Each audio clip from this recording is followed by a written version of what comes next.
다음은 차량 계산 방법입니다.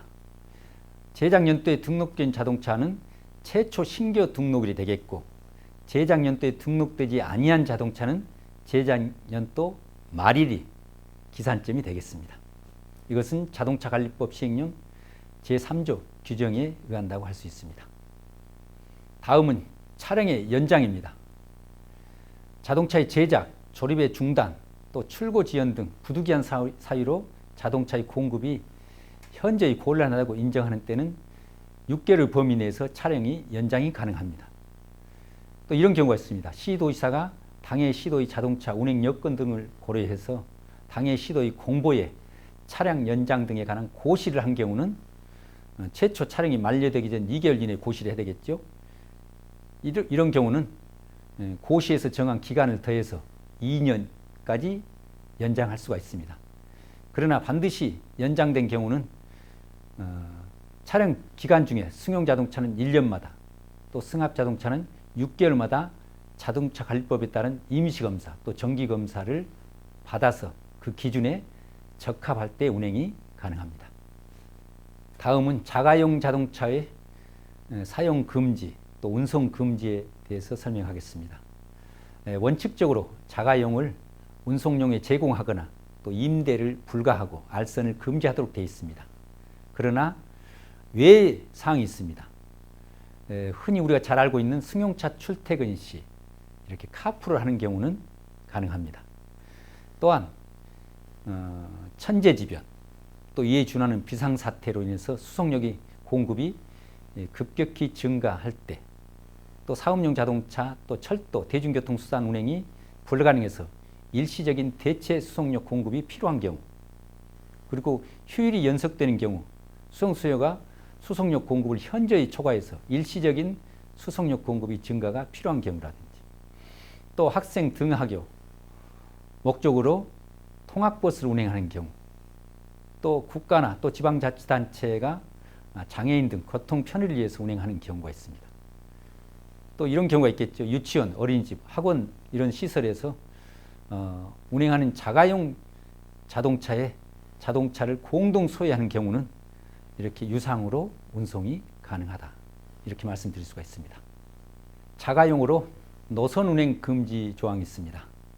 자가용 자동차는 고객을 유치할 목적으로 노선을 정해서 운행할 수가 없습니다. 그러나 노선 운행의 외가 인정되는 경우가 있습니다. 앞서도 잠깐 이야기했습니다만 학교라든지 학원, 유치원, 또 보육원, 호텔, 교육, 문화, 예술, 체육시설, 종교시설, 또 금융기관, 병원 이용자 이런 경우는 자가용을 노선을 따라서 이렇게 운행을 할 수가 있습니다. 그러나 예전에 대법원 판례상 백화점은 노선 운행 금지를 자가용으로 안 된다는 이런 판례가 있습니다. 또한 대중교통수단이 없는 지역, 이런 경우는 특별자치도지사 또 시장 군수구청장이 허가를 받은 경우는 자가용으로 노선 운행을 할 수가 있습니다. 또 자가용 사용에 제한 금지 조항이 있습니다. 자가용을 이용해서 운송 사업을 하거나 허가 없이 자가용을 유상으로 운송용에 제공하거나 임대를 못하도록 이렇게 금지하고 있습니다. 만약에 이것을 규정한 경우는 시도지사는 그 자동차에 대해서 6개월 이내 기간을 정해서 사용을 제한한다든지 금지하는 조치를 할 수가 있습니다. 다음은 여객자동차 운사업의 면허 등록에 대해 설명하도록 하겠습니다. 표에서 보시는 바와 같이 여객자동차 운사업 종류가 이렇게 여러 개 있습니다. 각 종류에 따라서 진입 방법이 다르지요. 시내버스, 농어촌버스는 당연히 면허제가 되겠죠. 운임요금 결정은 신고에 의해서 결정이 되고, 또 한정면허인 공항버스, 콜버스가 여기에 해당되겠습니다. 진입 방법은 한정에서 면허를 발급하고 있습니다. 요금은 신고제입니다. 마을버스는 등록제입니다. 그리고 요금은 신고. 시외버스 면허제죠. 요금은 신고입니다. 택시, 일반 개인, 또 최근에는 협동조합 택시도 등장했지만 다 마찬가지로 면허제가 되겠고, 운임요금 결정은 신고입니다. 전세버스, 특수여객자동차, 대여사업 진입 방법은 등록제고, 운임 요금은 자율로 정하고 있습니다. 여객자동차 터미널 사업은 면허제고 이것은 시설 사용료를 요금을 인가를 받을 때 결정하도록 되어 있습니다. 가맹사업 수요응답형은 진입방법은 면허제 그리고 운임요금 결정은 신고제가 되겠습니다. 면허의 기준을 잠깐 소개하면 면허의 기준은 일반적 기준, 인적 기준으로 구분할 수 있습니다. 일반적 기준은 어떤 차량의 대수 또 시설 기준이 해당되겠고 인적 기준은 어떤 개인에 대한 자격 요건이 되겠죠. 일반적 기준은 여객자동차 운수 사업은 어떤 대수 기준 또 시설 기준이 마련이 돼야 됩니다. 그리고 인적 기준은 그 사업자 또 법인의 임원의 결격 사유 또 개인 택시 같은 경우는 개인 택시의 자격 요건 이런 것이 인적 기준에 해당된다고 할 수 있습니다. 앞서 말씀드린 대로 일반적 기준에서 여객자동차 운수 사업은 사업계획이 당해 노선 또는 사업구의 수송 수요와 수송력 공급에 적합해야 되고 또 최저 면허 기준 대수, 보유 차고 면적, 부대 시설 등에 적합해야 됩니다. 그리고 개인 택시 운송 사업의 경우는 무사고 운전 경력, 또 거주 요건 등의 기준에 적합해야 되겠습니다. 이것은 인적 기준이 되겠습니다. 여객자동차 터미널 사업은 여객자동차 터미널 위치가 여객의 이용에 편리하고 또 다른 교통수단과 연계가 용이해야 됩니다. 그리고 터미널의 규모가 당해 지역의 장기적인 수송수에 적합해야 된다고 할 수 있고 또 당해 사업의 개시가 터미널 이용객의 편의 증진과 당해 지역 여객자동차 운수의 발전에 적합해야 됩니다. 앞서 잠깐 소개한 대로 최저 면허 기준 대수는 표에 보시는 바와 같이 시내버스, 농어촌버스, 마을버스, 시외버스, 또 일반 택시, 전세버스, 개인 택시, 자동차 대여, 렌트카가 되겠죠. 이 업종별로 특별시, 광역시, 시군 단위에 따라서 그 최저 기준 대수가 이렇게 정해져 있습니다. 여기서 참고할 만한 것은 대여자동차 기준 대수는 전기자동차는 한 대당 1.67대로 인정해주고 있습니다. 이것은 친환경 교통수단을 많이 보급하기 위한 정부 정책에 발맞춰서 허용한다고 할 수 있습니다. 다음은 인적 기준입니다. 사업자 법인의 임원이 결격 사유가 되겠죠. 금치산자, 한정치산자는 해당이 되지 않습니다. 파산 선고를 받고 복권되지 아니한 자, 또 여객자동차 운수사업법을 위반해서 징역 이상의 실형을 받고 그 집행이 종료되거나 면제된 날로부터 2년이 경과되지 아니한 자, 또 여객사업의 면허 또는 등록이 취소된 후에 그 취소된 날로부터 2년이 경과되지 아니한 때에는 면허를 발급받을 수가 없습니다. 개인 택시 운송 사업은 개인 택시 운송 사업자는 상당히 인적 요인 중에서도 각 지자체마다 달리 이렇게 조례를 만들어서 정하고 있습니다. 그러나 공통적인 사항은 흔히 여객용, 다시 말씀드리면 사업용 자동차가 되겠죠. 버스, 택시, 화물 이런 곳에서 운전하는 경력이 5년 이상인 자로서 무사고 경력이 또 5년 이상인 자가 해당이 될 수 있습니다. 또한 다른 사람이 고용돼서 자가용 자동차, 또 자가용 화물 자동차, 또 건설 기계를 운전한 경력도 인정이 되고 10년 이상 운전 경력자로서 무사고 경력이 10년 이상자도 이렇게 신청을 할 수가 있다. 이렇게 보시면 되겠습니다. 그리고 또한 사업용 자동차 3년 경력, 또 3년 무사고 이렇게만 돼도 개인 택시를 양도양수 받을 수 있는 이렇게 자격이 갖춰진다. 이렇게 보시면 되겠습니다. 그 나머지는 개인 택시 운송 사업을 받을 어떤 인적 기준에 각 지자체별로 조례를 만들어서 이렇게 면허를 발급하고 있다. 그러나 최근에는 개인 택시가 너무 많이 공급이 돼서 각 지자체별로 이렇게 신청을 받지 않는 걸로 알고 있습니다. 다음은 면허, 등록, 또 운임 요금에 대한 관할 관청에 대해서 설명하겠습니다. 여객자동차 운수 사업 중에서 각 업종별로 이렇게 면허, 등록한 관할 관청이 정해져 있습니다. 시내 농어촌버스, 마을버스, 택시는 시장 군수가 되겠고 그 중에서 광역급행은 국토교통부 장관이 되겠습니다. 시외버스는 고속형은 국토교통부 장관, 기타는 시도지사가 면허와 등록의 관할 관청이 되겠습니다. 전세버스 특수여객은 시장군수, 또 자동차 대여사업도 시도지사, 가맹사업 수요응답형은 시도지사, 운임요금도 조금 전에 앞서 소개한 바와 같이 각 면허, 등록, 관청이 똑같다고 할 수 있습니다. 다음은 관할관청의 협의 조정에 대해서 설명하겠습니다. 여객자동차 운수사업의 인면허 또 등록을 하거나 신고를 받고 이를 관리 감독하는 행정권한을 갖는 정부 또는 지방자치단체를 관할관청이라고 하죠. 그런데 각 관할관청은 이렇게 정해집니다. 시외버스 운송사업 주사무소가 특별시 또는 광역시에 이치하는 경우는 인접도지사가 관할관청이 되겠고, 또 주사무소 소재지 외 한계특별시, 광역시, 또 도 안에 노선의 기점과 종점이 있는 노선 여객자동차 운수사업은 당해 시도지사가 이를 관장하되 주사무소 소재지 관할 시도지사와 협의를 하도록 이렇게 되어 있습니다.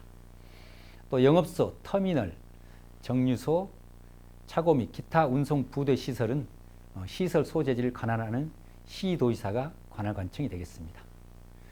사업의 양도 양수, 또 법인의 합병 이런 것은 당해 사업의 사업 면허 또는 등록 관할관청이 해당되겠습니다.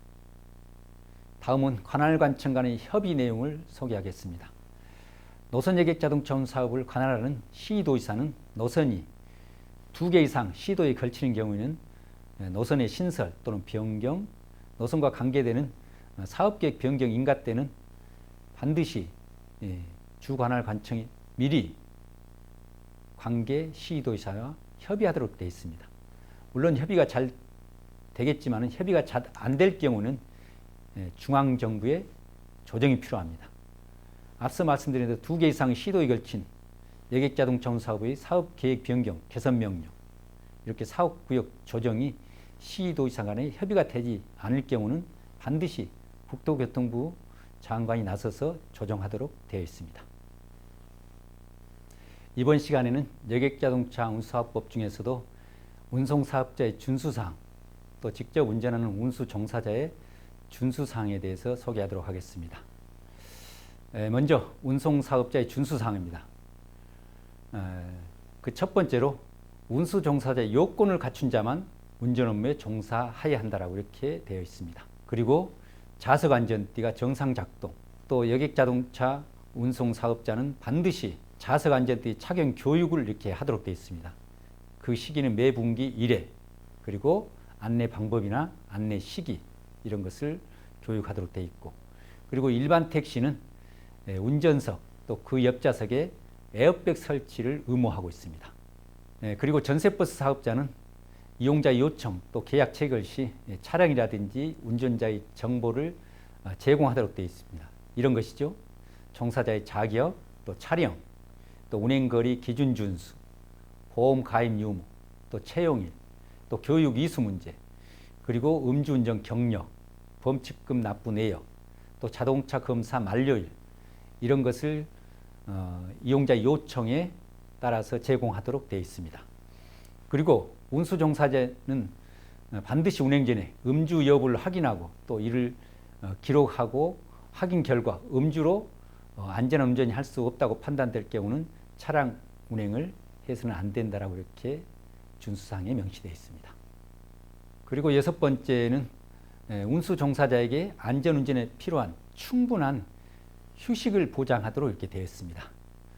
첫 번째 시내버스, 농어촌버스, 마을버스는 기점부터 종점까지 이렇게 일회 종료 후에는 10분 이상의 휴식을 보장하도록 되어 있고, 만약에 2시간 이상의 경우는 운행 종료 후에 15분, 그리고 4시간 이상의 경우는 운행 종료 후에 30분 이상의 휴식시간을 보장하도록 되어 있습니다.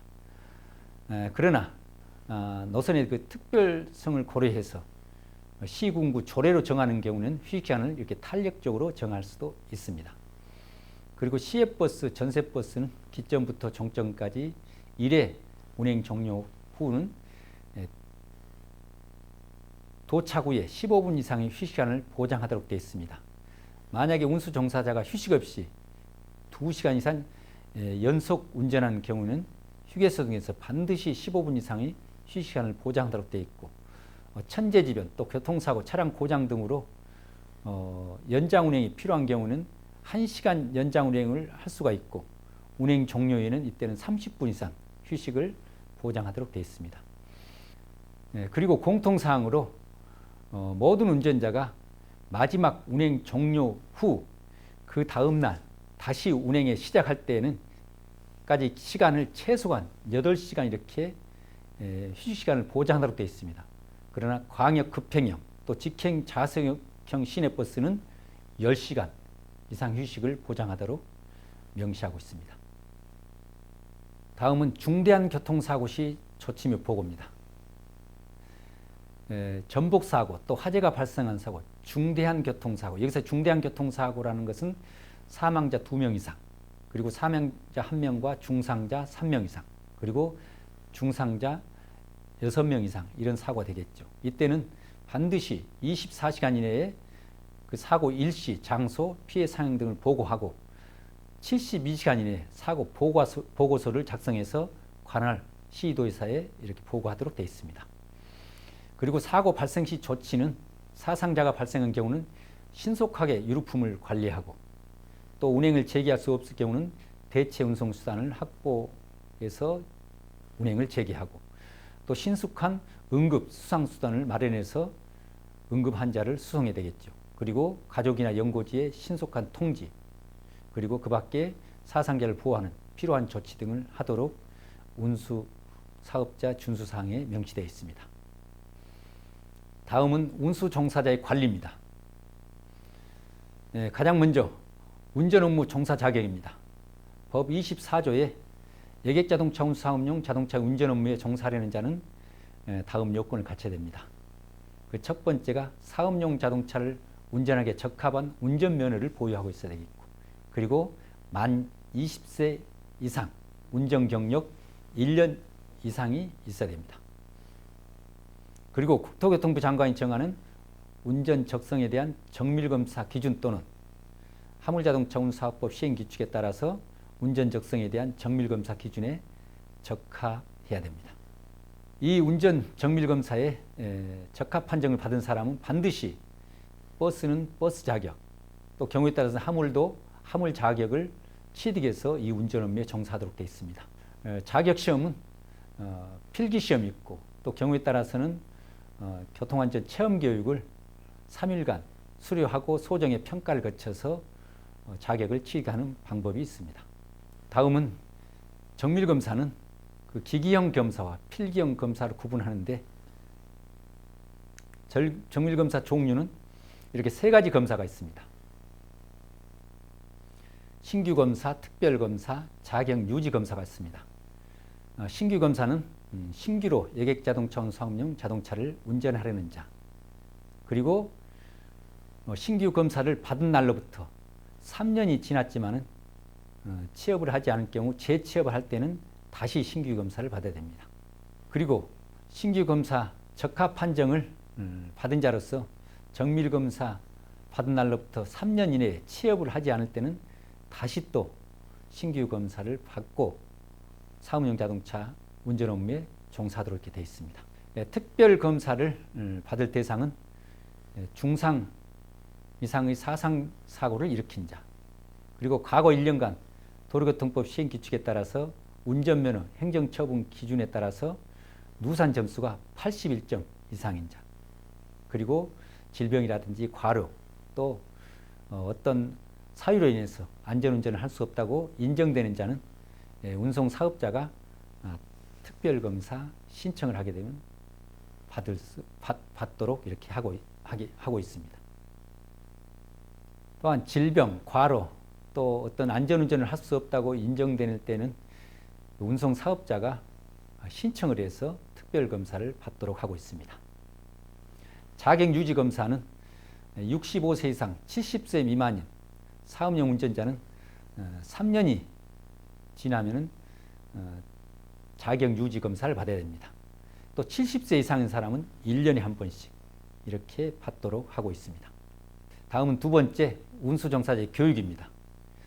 운수종사자는 국토교통부령이 정하는 바에 따라서 여객에 대한 서비스 질을 높이고 이에 따른 필요한 교육을 받아야 된다고 되어 있습니다. 운송사업자는 운수 종사자가 교육을 받는데 필요한 조치를 해야 되고, 또 교육을 받지 아니한 운수 종사자를 운전 업무에 종사해서는 안 된다라고 정의하고 있습니다. 운수 종사자의 교육은 이렇게 되어 있습니다.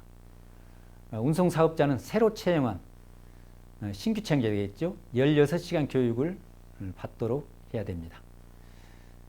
그리고 교육 내용은 여객자동차운사업법에 관련된 법령, 그리고 도로교통 관련 법령, 서비스의 자세 및 운송 질서의 확립, 또 교통안전 수칙, 또 응급처치의 방법, 그리고 요즘 친환경 정제운전이죠. 경제운전, 또 그 밖에 운전에 필요한 사항 등에 포함해서 교육을 하도록 되어 있습니다. 다음은 운전 업무 종사 자격 취득 불가에 대해 말씀드리겠습니다. 다음은 이런 사람들은 여객자동차 운송 사업 운전 자격을 취득할 수가 없습니다. 특정 범죄, 가중처벌에 관한 특례법, 흔히 살인, 존속상해, 촌탁살인, 미수범에 따른 죄, 그리고 특정 범죄 가중처벌 등에 관한 법률 제5조, 약취, 유인죄, 도주차량 운전자, 상습 강도, 또 강도 상해, 보복범죄, 위험운전 치사행죄, 이런 사람과 또 마약륜에 관한 법률에 따라서 그 형을 받고 집행유예 기간 중에 있는 사람, 그리고 도로교통법 제44조 음주운전이 되겠죠. 음주운전 3회 이상 위반한 사람은 그 형을 받고 2년이 지나지 아니한 때에는 자격을 취득할 수가 없습니다. 다음은 자격시험일 전 5년간 도로교통법에서 정한 어느 하나에 해당되는 사람은 운전 자격을 취득할 수가 없습니다. 이런 경우가 되겠죠. 음주운전으로 운전면허가 취소된 사람, 또 운전면허가 없거나 효력이 정지된 상태로 무면허가 되겠죠. 벌금형 이상의 형을 선고받거나 도로교통법에 따른 명령 또는 처분을 위반해서 운전면허가 취소된 사람, 그리고 운전 중 고의 또는 과실로 3명 이상의 사망, 또 20명 이상의 사상자가 발생한 교통사고를 일으켜서 운전면허가 취소된 사람은 5년간 사업용 운전 자격을 취득할 수가 없습니다. 또한 자격시험일 전 3년간 도로교통법에서 정한 공동위험행위라든지 또 난폭운전으로 운전면허가 취소된 사람은 3년간 자격을 취득할 수가 없습니다. 참고로 국토교통부 장관 또는 시도의사는 이렇게 운전 경력 또 범죄 경력을 확인하기 위해서 필요한 정보를 경찰청장에게 운전 경력, 범죄 경력 자료를 조회를 요청할 수가 있습니다. 다음은 일반 택시 운전 자격을 취득할 수 없는 경우입니다.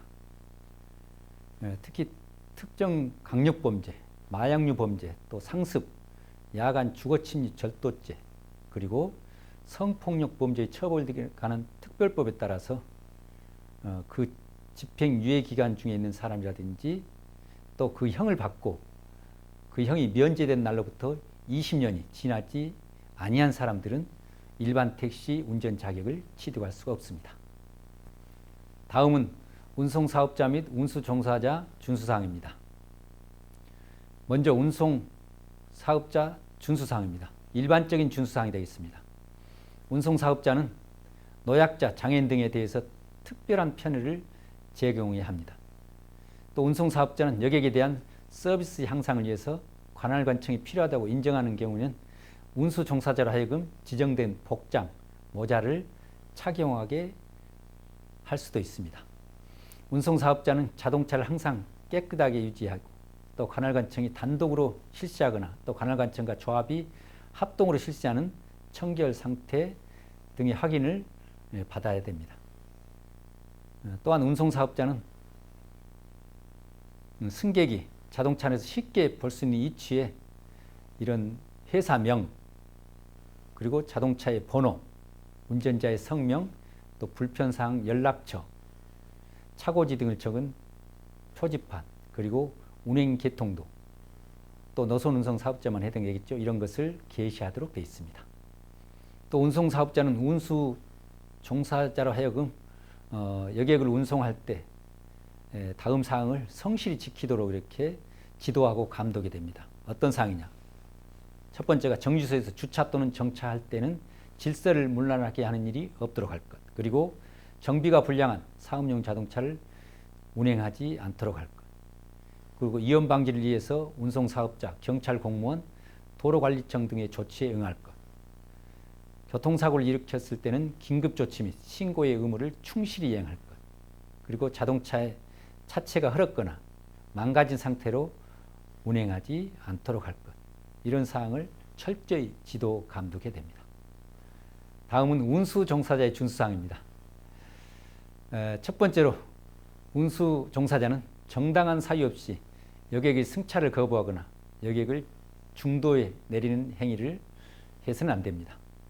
또한 부당한 운임, 요금을 받는 행위를 해서는 안 됩니다. 또 일정한 장소에 오랜 시간 정차해서 여객을 유치하는 행위를 해서는 안 됩니다. 그리고 문을 닫지 아니한 상태에서 출발하거나 운행하는 행위, 계문발차가 되겠죠.